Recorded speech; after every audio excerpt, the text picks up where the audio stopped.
Hey, how's it going guys? Kaptain Kuba here, and today I'm finally uploading a video I've been working on for more than a year. What exactly did the Dark Elf King mean with his last words? No,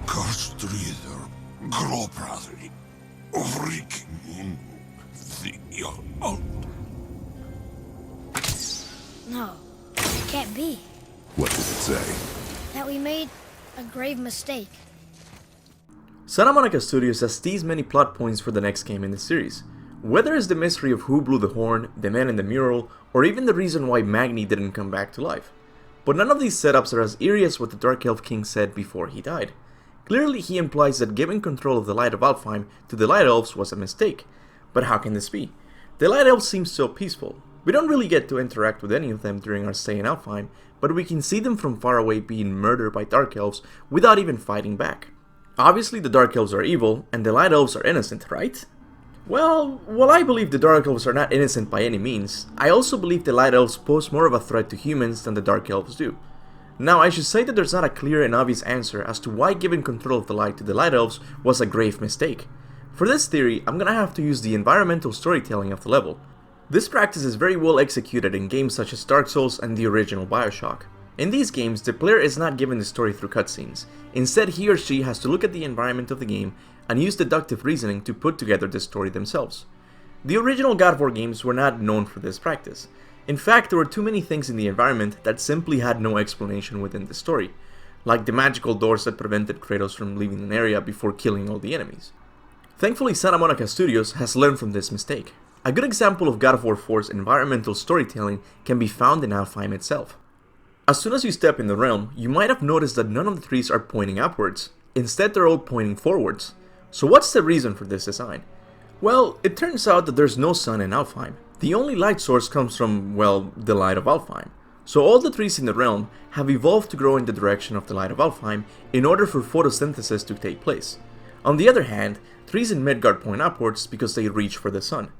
The trees in Alfheim are an excellent example of environmental storytelling done right. Yes, it's true that I learned about this detail in the art book from the game, but if I had stopped to look at the trees for a little while, I might have reasoned to the only logical conclusion, and that's what I believe I will be doing today regarding the Dark Elf's last words. Now, much like the trees in Alfheim, let me ask you something that I'm sure most of you guys have overlooked. Why are there prison cells in Alfheim containing Draugrs? Is it possible these prison cells have an evil origin related to the Light Elves? I believe they do. But before I tell you what I think about them, I want to give a shout out to the sponsor for this video. Yes, I'm officially that YouTuber guy, but don't worry, it's not Raid Shadow Legends. The sponsor of today's video is Into the AM. They're a clothing brand based out of Southern California, and they actually sent me 2 graphic t-shirts for me to try. Of course, I got one of the Norse World 3, and one of a very sexy Medusa that glows in the dark. Please don't tell Kanaruhi. I find the material soft and breathable, especially when I'm streaming for 2 hours every day. They sell cool graphic t-shirts like these, and they also sell shorts, joggers, hoodies, and face masks. So if you're interested in clothing designed for men on the go, or couch potatoes like me, make sure to use my 10% off code in the description below. You can also get a free t-shirt the first month you sign up for the Tea Club. All the links and the information are in the description box below. Now back to the video. Why are there prison cells in Alfheim containing Draugrs? I understand this might not seem like a big deal at first. They're just Draugrs in Alfheim, right? In a sense, yes, but let me ask you something else. What exactly are Draugrs? For those of you who don't know, Draugrs are human beings who died in an unworthy manner and were denied entry into Valhalla. Whether it was death by old age or not dying in battle, these poor souls were deemed unworthy by the Valkyries to enter Valhalla and essentially become Norse mythology zombies.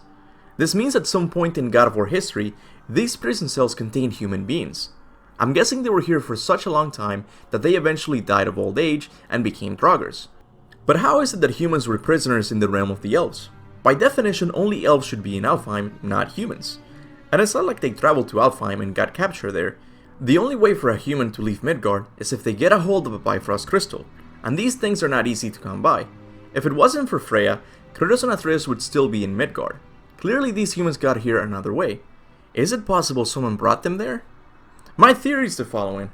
I believe the Light Elves have created a cult in which humans are sacrificed to the Light of Alfheim. They do this by tricking humans into going with them to Alfheim and then place them inside these prison cells. Very similar to what the Aztecs did in Central America with human sacrifices. For proof, I point to the God of War novel. In the novel, the dialogue for the Dark Elf King is changed slightly. Instead of only saying, "You have made a grave mistake," the writer added, "You grave mistake. Oppressors will enslave all." Obviously he means the Light Elves are going to be enslaving humans in these prisons. Why are they doing that? Well, like I said before, I believe they put them in these prisons and then sacrifice them to the light in order to make it stronger. Cory Barlog has confirmed that part of someone's soul goes to the Lake of Alfheim whenever they die. Afterwards, the Light of Alfheim takes this soul and sends it to a newborn and gives it life. Who's to say the Light Elves are not skipping a few steps by putting humans directly into the light? We already know that Kratos went inside the light and found it extremely addictive. It only felt like moments to him, while Atreus felt days go by. Maybe the Light Elves have been promising humans paradise in the form of the Light of Alfheim, but once they arrive in their realm, they are treated like prisoners waiting to be sacrificed. Now I wish there was visual evidence of a Light Elf taking a human to Alfheim, or even a ceremony dedicated to selecting which humans to take with them. This is simply not in the game. The closest I can get to a piece of evidence can be found in the E3 2016 demo of the game, where a Light Elf is seen walking in the background. But we can all agree that a lot of things found in the demo are no longer canon. There is, however, something interesting in Midgard. Very early in the story, Kratos and Atreus come across a door blocking their path. Next to it, there are two statues of Light Elves that turn their heads towards whoever opens the doors. Very unsettling if you ask me. Now, is it possible these two statues might be evidence that some humans worship the Light Elves, just like they did with the gods? I believe they are. Also, you can find the dead bodies of Light Elves all throughout Midgard, meaning that they visited the realms of humans many times before. So maybe what the Dark Elf King meant by saying, "You have made a grave mistake," is that now the Light Elves have control of the Light of Alfheim, more humans are going to be placed in these prisons and sacrificed to the light, thanks to Kratos and Atreus for intervening with the Dark Elves' plan. I know this theory makes some assumptions, like the Light Elves sacrificing humans. There's absolutely no proof for this, but it makes sense given the mysterious prison cells, what the Dark Elf King said before he died, and the fact that there aren't many humans left in Midgard. Sure, the new Hellwalker threat is mostly to blame for killing all the humans, but Light Elves making humans prisoners for hundreds of years would also leave the realm desolate, just like it is in the game. In any case, I can't wait to learn about the mystery of the Light Elves. Whether my theory is correct, or Santa Monica Studios has something else planned for us, I'm sure it will be amazing. But what do you guys think about this theory? Do you think it could be true? If not, what do you think about the Dark Elf King's last words and the prison cells found in Alfheim? Whatever your thoughts are, make sure to leave them in the comment section below. As always, I want to thank all of my awesome members for their monthly support of the channel. People like Adeline, Calvin Newman, and Ewell Blood, to name a few, are just the best, and I can't thank them enough for their support. I would also like to thank all of my loyal subscribers for liking and sharing my videos. This channel would be nothing without your help. And with that said, thanks for watching, and remember, go forth in the name of Ragnarok.